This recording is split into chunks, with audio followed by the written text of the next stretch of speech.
What is up, guys? We are in for a treat. It's going to be another blessed week of the Overwatch League. I can't wait to get into this. If you're hyped, drop a like on this video, boys. Subscribe to my channel, Overwatch League content daily. Now let's hop into this video. Before you guys start flaming me and calling me a Dallas Fuel hater, like you guys always do, just hear me out, alright? I understand the title says that Dallas Fuel will be in last place in the Overwatch League. They are going to be 0-4. They will lose to the Houston Outlaws this week, and they will lose to the London Spitfire, thus putting them in last place. Now, sure, yes, I get it. I'm picking against the Dallas Fuel, and I have some history with some of the players on the team, so it may seem that I am biased and I do not like them, but this is just my opinion, guys. This is how I feel, and a lot of you guys going into week 1 thought I was just plain out stupid, dumb, but my prediction was right. It's honestly quite hilarious. Exactly what I said came true. I said that the Dallas Fuel were going to be struggling. I said Dallas Fuel as a team are going to be worse than Envious because of the new players they have brought in. It has added a mixture of variables which have just not mixed well. The 6 players from Envious, they had a system. I kept harping at the fact that they played so well together. I always said that Envious was such a good team. They just understood how to play around and with each other. And until they really picked up effect, they never really had that insane mechanical player. Yes, Taimou had great aim, and he would get a lot of good kills for them, but they never really were that team who just had mechanical, God-gifted players. They just worked so well together. They were an oiled machine, and they got the job done. And the addition of these new players has just thrown that off. As you guys can see from the clips of Effect talking about his team, it's completely different. The tanks aren't working well together. Communication is off. I showed it in my video dissecting their loss against Seoul Dynasty. You can very easily tell on that Anubis game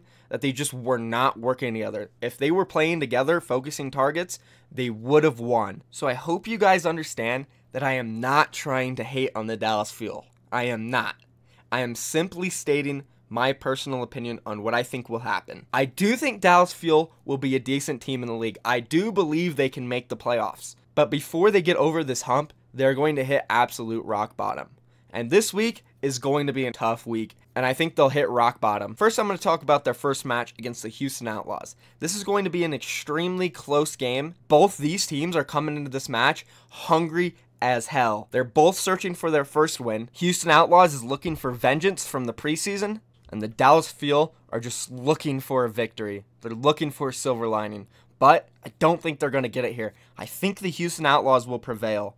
The Dallas Fuel are in a situation where they have multiple problems that need to be fixed. And these aren't easy problems that can be fixed in a couple days of scrimming and practicing. I've been a competitive gamer for 8 years. I've played with multiple teams in multiple games at really high levels. Typically, when things are going bad for a team, they're going to get a lot worse before they actually get better. Generally speaking, mainly about the players from the Envious roster. These players are at not an all-time low, but it's still a decent low. They lost to Los Angeles Valiant, which are a very strong team, nothing to be ashamed of. The way they lost was pretty bad though. First 2 maps were pretty close, but those last 2 maps were devastating, and you could see the team collapsing mid-game.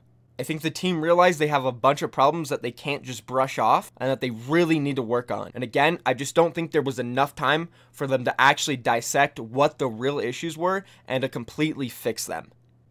Now, you could easily say, hey, well, the Houston Outlaws are in a similar situation, Michael. They haven't been playing well. They're 0-2. They're desperate for a win, too. They're at an all-time low. Which, yes, you are right. The Houston Outlaws are also desperate. They need a win. And that only proves the fact that this game is going to be extremely close. And just when it comes down to it, guys, I don't think the Dallas Fuel are going to be able to stand up, play together as a team, and prevail. I feel like they're going to struggle. Those issues are still going to be there, and they're just not going to be able to overcome them. This doesn't mean that the Houston Outlaws are going to prevail and look like a great team either, though. They're probably going to struggle as well. I think it's going to be a battle of 2 teams that want to win so bad, and because of this, there's going to be mistakes left and right. This match isn't going to be decided by good teamwork or gameplay, guys. It's going to be decided by who makes the most mistakes. I just believe that Dallas Fuel are in a situation where they aired out their dirty laundry in the public. Now, this could be a good thing for them in a couple weeks, but with only having a few days to prepare for these games, they're in a situation where they're so desperate for a win. They're going to be making so many mistakes. The pressure is just at an all-time high for these guys. And it's kind of unfair because they lost to two really good teams last week. But I don't think they or the public are looking at it like that. People are criticizing and critiquing them so hard, and this is only raising the pressure even more for them. And because of this, I think they're going to collapse late game. I don't think when the tough gets going, they're gonna handle the pressure well.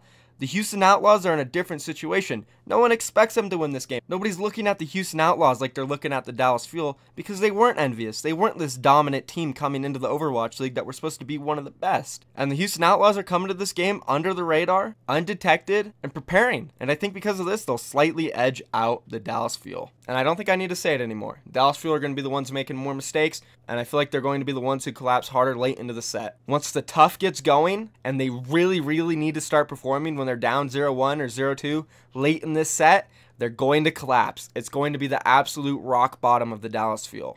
Then heading into game 2 of the week, we have London Spitfire taking on the Dallas Fuel. Now, I think you guys should agree with me here, okay?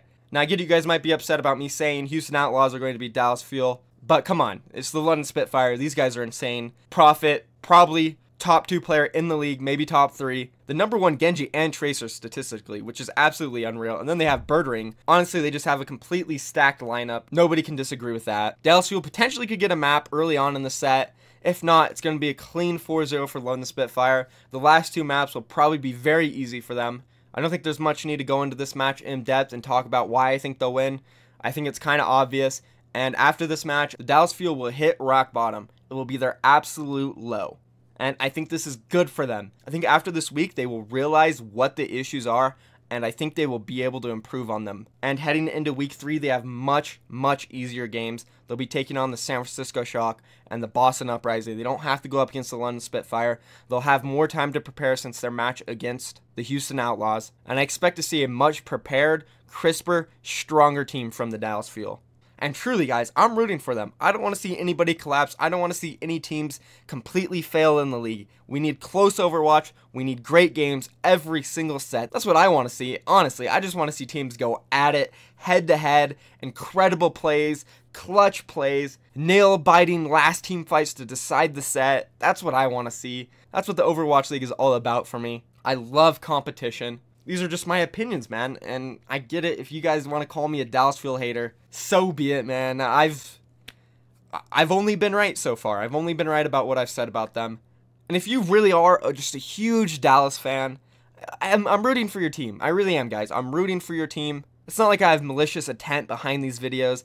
I'm literally just stating my opinion. I don't know if I can stress that factor enough. My videos have no impact on how they're going to perform. None of their players watch my videos. And that's basically it for the Dallas Fuel this week. On the last note, I'm just really excited and intrigued in the position they are being put in, and I can't wait to see how they react. At the end of the day, I expect them to prevail just because of the hard, raw experience they have on this roster. They should be able to get over this hump. Depending on how well Kai can coach them and help them get through this, I think they'll be fine. They're definitely a playoff contender, and by the end of the season, probably going to be a championship contender, top 4 team. I can't wait to see.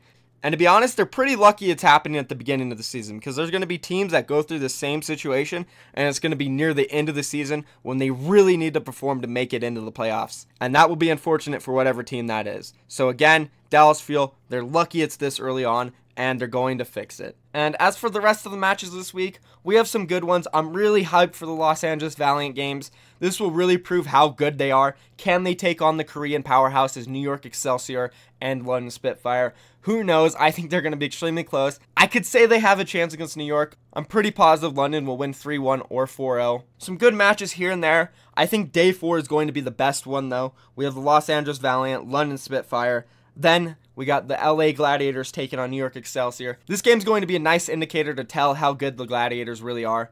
They had a tough game against Seoul, but they stomped Shanghai. If they could put up a good fight against New York, that'll prove that they're going to be a strong middle-of-the-pack team and potentially a playoff contender. And the last game of week 2 is going to be the Boston Uprising taking on San Francisco Shock. And this game's going to be awesome. I think it'll be a very, very close one. A nail-biter, another middle-of-the-pack game. I think both these teams have potential to sneak into the playoffs. And I'm looking at a 5-game set. going in the favor of either Boston Uprising or San Francisco. It's hard to say which team will win this one, honestly. I think it's going to be a battle of who's more flexible and who can carry their team harder, either Dream Casper or Baby Bay. That, along with what team can also shut down the other carry. As we've seen from some of the games of San Francisco, like preseason with London and last week with LA, if you really can get on Baby Bay and make sure he is shut down every single team fight, and that really ensures that your team will have an advantage, because he has proven that he can just honestly carry the game hard if he has the space. If he is fully protected and has no pressure, he will absolutely carry the game. His aim is just too good. He doesn't miss shots in crucial moments. And honestly, Dreamcasper looked the same way against Florida Mayhem. He was popping off, especially on that Genji Pharah. On everything, okay, especially nothing. He was popping off on everything. So if you can shut him down, that will put San Francisco in a good position. It's going to be an absolute nail-biter. As I said, I'm thinking 5 games. As for who will win, honestly, I don't know. I'll probably have to say Boston Uprising. They just look stronger as a team. I think they've shown that they have less problems within their team, and they should be able to take this set. And other than that, guys, hopefully it's just another great week of Overwatch League. That is all I want, man. I love it. I can't get enough. I'm making videos every day about this stuff, guys. It just shows how excited and how much I love it. I'm into the games, and there's not much else I can say. Drop a subscription to the channel, guys. The growth on this channel is amazing. I'm super excited. Yeah, I know I get some dislikes on certain videos because I have a different opinion compared to some other people, which is fine. It doesn't bother me that much. I try my best to make the best videos I can. I heard you guys' feedback about the one yesterday. I'm sorry. Hopefully it wasn't that bad of quality. I was running low on time. I was trying my best to get a video out. I didn't want to ruin my streak of a video every single day, so I did my best to get one out. I know it wasn't the best, but it still was a good one. Come on, it wasn't that bad. You might disagree with me saying that Pine is the best player in the world. I get it. I heard your opinions. They're valid. They're valid. It makes sense, you know? Maybe Pine wasn't the best player for week 1. But hey, again, it's just my opinion, and I'll see you guys later. Thank you for watching the video. Peace.